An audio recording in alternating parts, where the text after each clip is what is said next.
நேயர்களுக்கு வணக்கம். இன்று நாம் உரையாட இருக்கக்கூடிய சிறப்பு விருந்தினர், திராவிட முன்னேற்றக் கழகத்தினுடைய நட்சத்திர பேச்சாளர் திரு குடியாத்தம் குமரன் அவர்கள். வணக்கம் சார். வணக்கம். இப்போ சில நாட்களுக்கு முன்னால ஆர்எஸ்எஸ் மேடையில ஏறி சீமான் அவர்கள் பேசியிருக்கிறாரு. இந்த பிராமணிய கடப்பாறையை தூக்கி திராவிட பாழடைந்த கட்டடத்தை அடித்து நொறுக்குவேன் அப்படின்னு சொல்லி இருக்கிறாரு. ஆமா. இப்ப சமீபத்துல திருப்பரங்குன்ற மலையில கார்த்திகை தீபம் ஏற்றணும். அந்த சமய பெரியோர்களை வச்சு பேசி பிரச்சனை இல்லாத அளவுக்கு அதுல ஏற்றக்கூடிய வேலையை செய்யணும் அப்படின்னு சொல்லி சீமான் பேசியிருக்கிறாரு. இதை எப்படி புரிஞ்சுக்க சாரா? இப்போ ஆர்எஸ்எஸ் மேடை ஏறி ஆர்எஸ்எஸ் கடப்பாறை எடுத்து திராவிடத்தை அந்த கட்டிடத்தை இடிப்பன்னு பேசினார்ல, அவன் ஒரு கொத்தனாரு, அவன் ஓனரு ஆர்எஸ்எஸ். அவன் ஒரு கொத்தனாரு கட்டிட தொழிலாளி. அவன் எங்க கட்டிட தொழிலாளின்னு கேட்டா ஆர்எஸ்எஸ் என்கின்ற ஒரு builders company, construction company. RSS என்கின்ற கன்ஸ்ட்ரக்ஷன் கம்பெனில இவன் கூலிக்கு வேலை செய்யற ஒரு கொத்தனாரு, ஒரு கட்டிட வேலை செய்யக்கூடியவன். அவங்க கொடுக்குற கடப்பாறை, அவங்க கொடுக்குற பொருட்களை தான் பள்ளம் நோண்ட முடியும், வீடு கட்ட முடியும். அவன் கட்டுறான். அவன் தானே அவனுக்கு கூலி கொடுக்குறான். ஆர்எஸ்எஸ் தானே அவனுக்கு பணம் கொடுக்குறான். சீமானுக்கு யார் பணம் கொடுக்குறான்? எல்லாமே ஆர்எஸ்எஸ் பிஜேபி தான். திமுக அவனால எதிர்க்க முடியல டைரக்டா, பேஸ் டு பேஸ் டைரக்டா டிஎம்கே எதிர்க்க முடியல.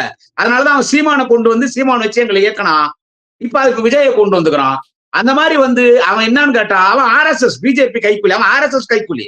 கரெக்ட் தான். நான் என்னைக்கோ சொன்னேன் அவன் ஆர்எஸ்எஸ் கைக்கூலி, அவன் ஆர்எஸ்எஸ் கைக்கூலின்னு சொல்லிட்டு. அவன் ஆர்எஸ்எஸ் கைக்கூலி. அவன் அவன் திராவிடத்தை இடிப்பான்றான். ஒரு நாள் இப்படி பேசுறான். ஒரு 20 நாளைக்கு முன்னாலே விஜய்க்கு அவனுக்கு வாக்குவாதம். விஜய் வரைக்கும் இவனை பத்தி பேசுறது இல்ல.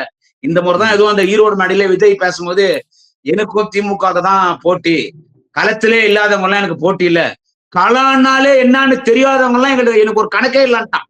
இப்போ அந்த தற்கொலை விஜய் களமே என்னன்னு தெரியாதவங்க எல்லாம் எனக்கு போட்டி இல்ல பாருங்க, சீமான தான் சொன்னான். ஏன்னா இப்போ சீமானுடைய 8% ஓட்டு இருக்குங்களா, இப்ப அது 2-3% ஓட்டு விஜய்க்கு போயிடுச்சு. இதான் உண்மை. பெரிய மரணடி விஜய் கட்சி ஆரம்பிச்சதுல பெரிய மரணடி யாருக்குன்னு கேட்டா சீமானுக்கு. அதுக்குதான் அவன் அப்படி பேசுறான். திருப்பரங்குன்றத்துல விளக்கேத்தணும்னு பேசினான் இல்லாம சீமானு. திருப்பரங்குன்றத்துல விளக்கேத்தணும் என்ன சொன்னாலும் விளக்கு ஏத்தணும்னா இல்ல, விளக்கு ஏத்தணும். பிரச்சனை இல்லாத அளவுக்கு 2 மத பெரியவர்களையும் கூப்பிட்டு பேசி அந்த குறிப்பிட்ட நாள்ல மட்டும் தீபம் ஏற்றக்கூடிய அந்த முறையை செயல்படுத்தணும். திமுக தான் இதை அரசியலாக்குது. அந்த நாளைக்கு அந்த உயர்நீதிமன்ற நீதிபதி தீர்ப்பு வழங்கியிருந்த அந்த தேதியில திருப்பரங்குன்ற மலையில தீபம் ஏத்தி இருந்தா இப்படி ஒரு பிரச்சனை வந்திருக்கிறாரு. இதை அரசியலாக்குகிற வேலையை திமுக செய்யுது அப்படின்னு சொல்றாங்க. அங்க விளக்கேத்தனா எவ்வளவு பேர் பிரச்சனை ஆகும் ஏங்க? அது தர்கா 150 வருஷமா இருக்கு. 150 வருஷமா அங்க யாருன்னா விளக்கேத்தினாங்களா? போன வருஷம் ஏத்தனையா? அதுக்கு போன வருஷம் ஏத்தனையா?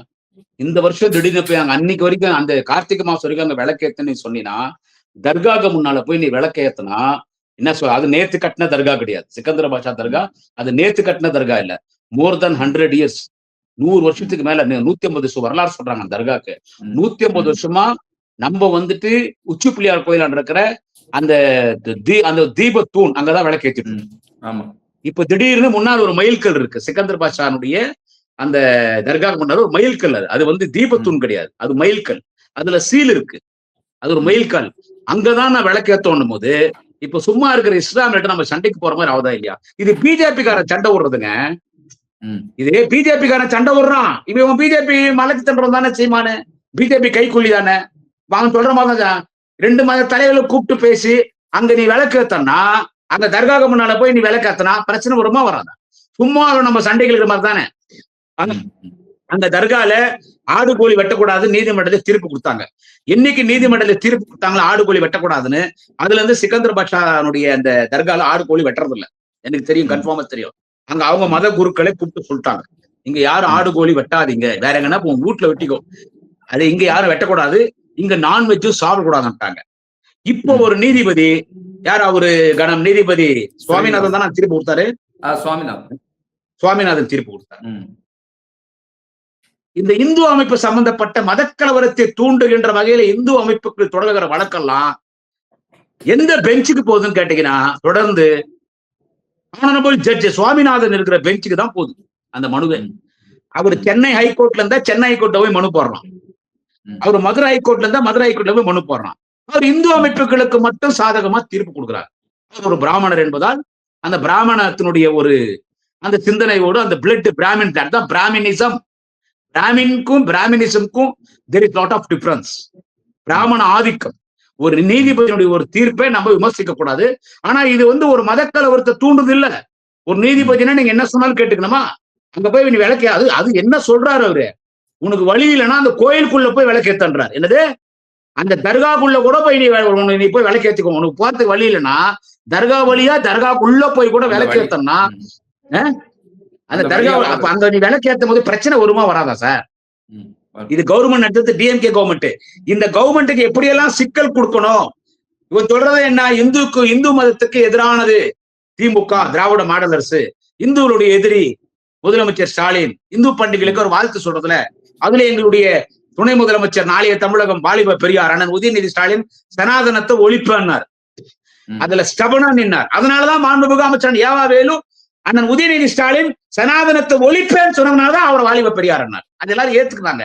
சோ இந்த மண்ணில் ஒரு மதக்கலவரத்தை ஏற்படுத்தணும். அவன் ஆரம்பத்துல இருந்து முயற்சி எடுக்கிறான். அந்த எச்சராஜன் எச்ச பையன் ஒரு படம் கூட எடுத்தாங்க. அந்த படத்து பேர் நான் வந்துட்டேன், என்னவோ மலையா ஒரு படம் எடுத்தான். அவனே நடிச்சிருக்கான். சிக்கந்தர் மலை, அது மலை. அவன் ஒரு படம் எடுத்திருக்கான். இப்ப அந்த திருப்பரங்குன்றத்துடைய அந்த மலை சம்பந்தப்பட்டமா தர்கா சமாச்சாரமா அவன் ஒரு படம் எடுத்து அவனே நடிக்கிறான். மீசெல்லாம் வச்சுன்னு வெட்டான், கொலை பண்றான் அதுல அந்த படத்துல. அதாவது இந்து மதத்துக்கு எதிர்பார்க்கிறவங்க அவன் அதுல கொலை பண்றது யாருன்னு கேட்டீங்கன்னா பட்டியலினத்தின் மக்களை கொலை பண்றான். பட்டியலினத்தின் மக்களை நாடக காதல்னு சொல்லி கொலை பண்ற மாதிரி ஒரு அந்த திருப்பரங்குன்றவனுடைய இஷ்யூ வச்சு அதுல அந்த பிஜேபி காரன்லாம் நடிக்கிறானுங்க. எங்க வேலூர் ஒரு பர்மோக் ஒருத்தங்கிறான், ஒரு படூஸ் ஒருத்தங்கிறான், ஒரு இப்ராஹிம் சொல்லி அவன் ஒரு அராம், அவன் சுவர்கா பச்சா, அவன்லாம் சேர்ந்துன்னு ஒரு படத்தை எடுக்கிறானுங்க. என்ன கான்செப்ட்னா திருப்பரங்குன்றம் மலை வச்சு அந்த அதாவது ஒரு மதக்கலவரத்தை தூண்டணும். அயோத்தியாவில மசூதி இடிச்சோம் இல்ல சொல்றான் சார் ராஜா, அயோத்தியாவில மசூதி இடிச்சோம் இல்ல, அந்த மாதிரி இடுறான் தர்கா பண்றான். இந்த தர்காவை இடி, அவனுக்கு வேற இடம் கொடுத்துரு, ரீப்ளேஸ்மெண்ட் கொடு, வேற இடம் கொடு, கொடுத்துட்டு அங்கதான் நாங்க விளக்கத்துவோம், இடுறா தர்கா பண்றான். அப்போ இது எப்படி? அப்ப நாங்க விளக்கேத்த விட்டா ஒரு 2000 பேர் விளக்கேத்த போறான்னு வச்சுங்க. பிஜேபி காரன், RSS, இந்து முன்னணி எல்லாம் சும்மா இருப்பானா? அது 4 பேர் தர்கா மேல 2 கல்ல போட மாட்டான்? போடுவானா? போட மாட்டானா? 2 கல்ல போடுவான். அந்த பச்சை கொடி பறக்கும் அவங்களுக்கு, பிறை வச்ச பச்சை கொடி, அவங்களுடைய ஆன்மீக கொடி. நம்ம காவி கொடி மாதிரி, இந்து மதத்தை காவி கொடி மாதிரி பச்சை கொடி பறக்கும். நிறைய கொடிகள் தான் இருக்கும். அதை போய் புடுங்குவான், உள்ள தூருவான், செருப்ப தூக்கி போடுவான். இதெல்லாம் நடக்கும். அவன் நாங்க விளக்கேத்த உள்ள விட்டா. அப்போ மதக்கலவர் தேவையில்லாம இதுவரைக்கும் இந்த நாடு விடுதலை பெற்றதுல இருந்து அதற்கு முன்பு கூட நவாப்கள் கூட தமிழகத்தில் ஆட்சி செய்திருக்கிறார்கள். இதுவரை மதக்கலவரம் வந்ததில்லை. தமிழகத்தில் மட்டும் மதக்கலவரம் வந்ததில்லை. இந்து முஸ்லிம்களுக்கு மதக்கலவரம் வந்ததே கிடையாது. மாமா மச்சான் நகரம் இங்க இந்த ஆட்சி ஒன்னும் பண்ண முடியாது.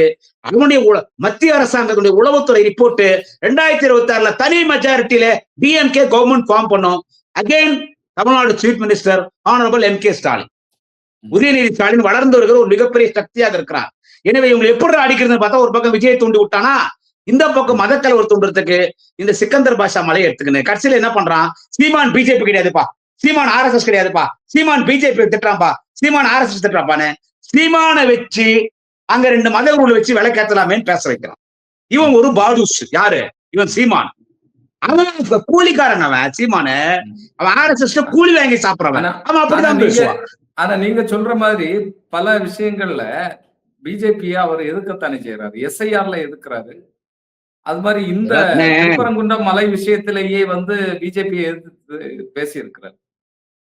பேசினவையா விளக்கேத்தன்ற நீ பேசின இல்ல. அதாவது என்னன்னு கேட்டா, இத்தனை நாள் எங்கடா விளக்கேத்தன? உச்சி பிள்ளையார் கோயிலாண்ட நீ விளக்கேத்தன, அங்கே விளக்கேத்து.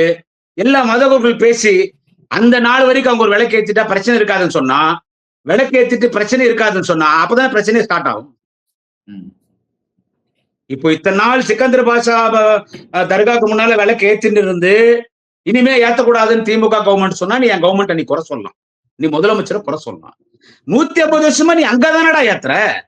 என்னைக்கு? நான் ஆன்மீகவாதி தான். எனக்கு கடவுள் நம்பிக்கை உண்டு. இந்து மதத்தின் மீது மிகப்பெரிய மரியாதை குடியாத்த குமரனுக்கு உண்டு. நான் இந்து என்று சொல்வதிலே எனக்கு பெருமை. நான் இந்து என்று சொல்வதிலே எனக்கு பெருமை. அதனால இன்னொரு மதத்தோட சண்டைக்கு போலாமா? இத்தனை வருஷம் ஏத்தாம இப்ப ஏன்டா போய் அங்க ஏத்துறீங்க? இப்ப ஏன் அங்க ஏத்துற? தமிழ்நாட்டுல மட்டுமா இந்த கலவரம் நடக்குதுன்னா, ஒரு தர்பாவுக்கு ஒரு பிரச்சனை ஆச்சுன்னா இத பிஜேபி கையில் எடுக்க மாட்டான். அங்க இந்தியா லெவல்ல பிரச்சனை நடக்கும். அங்க இந்தியா லெவல்ல பிரச்சனை நடக்கும். அதான் முதலமைச்சர் இந்த பிரச்சனை வேணாம், அங்க விளக்கத்தினா பிரச்சனை வரும். அவன் மத்திய போலீஸ் பாதுகாப்பாளைய சிஆர்எஃப் போலீஸ் கூட வரான். தமிழ்நாடு போலீஸ் சும்மாவா இருக்குது? அதனாலதான் தடுத்தோம். சிக்கந்தர் பாஷா தர்காக்கு முன்னால விளக்கு ஏத்த திராவிட மாடல் அரசு அனுமதிக்காது. இதை தைரியமா சொல்றேன். நம்ம இந்து கோயில், நம்ம இந்து சாமி புள்ளியார் இருக்கிறாரு, புள்ளியார் போய் நம்ம விளக்கு ஏத்தலாம். அவங்க போய் அந்த ஆலி தூள் அல்லாஹ் அக்பர் இன்ஷா அல்லாஹ் அவங்க அங்க அவங்க சாமி அவங்க கும்பிட்டுட்டோம், நம்ம சாமி நாம இங்க கும்பிட்டுட்டோம். அவங்க கோயில்ல எதுனா பூஜை கூப்பிட்டா நம்ம போவோம், நம்ம கோயில்ல அவங்கள பூஜை கூப்பிட்டா அவங்க வரட்டும், ஒற்றுமையா இருப்போம். இதுல ஏன்டா சண்டை விடுறீங்க?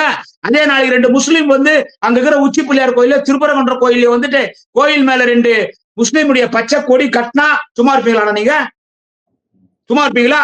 நானே கேட்பேன், நானே யூடியூப்ல பேசுவேன். அவன் வீட்டுல நீ யாரா போய் உரிமை கொண்டாடுற? அது அவன் சொத்து. இது திமுக அனுமதிக்காது.